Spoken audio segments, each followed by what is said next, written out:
Minister to the Presidency Nkumbuzo Ntshavheni was reminding people that yes, South Africans are fighting against illegal immigration, but we must not lose sight and devolve into tribalism because, as you know, recently she had an encounter in Vosloorus where she was booed because she was speaking in Sepedi, Tshivenda.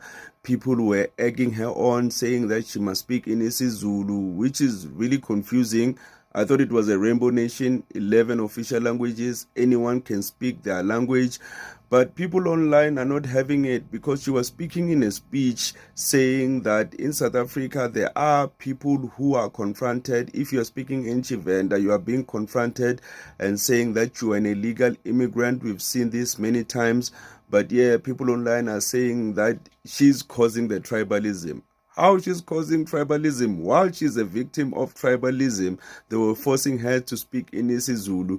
It's very confusing, and that's why it's very, very important that even if you are fighting against illegal immigration, this whole issue mustn't be a snake that eats its own tail, self-defeating, because now even South Africans are getting attacked, ordinary South Africans, and people are denying this. We've seen it, we've seen the proof, we've seen the videos many times.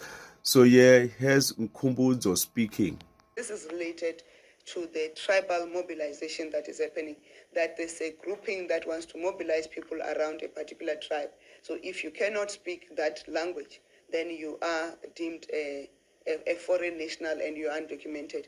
You'll recall in one of the videos, there's a vendor guy who they want a passport for, and he tells them, but I am vendor, and so I will not have a passport, I have an ID. And they continued to attack him, to harass him. At the end of the day, people should just learn other people's languages. Yeah, I can understand if it's in KwaZulu-Natal, where if you get there, you speak in Tshivenda, maybe they might judge you, but still, even in KZN, they should learn other people's languages.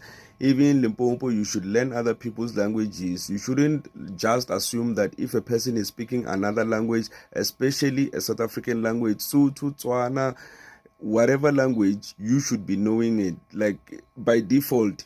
If people are saying that they are patriots, they are very strong about this, they want the South Africa to change and we should know each other's languages, then obviously you should learn them. It shouldn't be like an illegal immigrant, because only illegal immigrants don't know other languages. We would assume that only an illegal immigrant would want a person to speak in isiZulu because that's the only language they know. But other than that, if you're a South African, the only way to actually say and state that you're a patriot is if you learn other languages, Tsonga, Tshivenda, Sotho.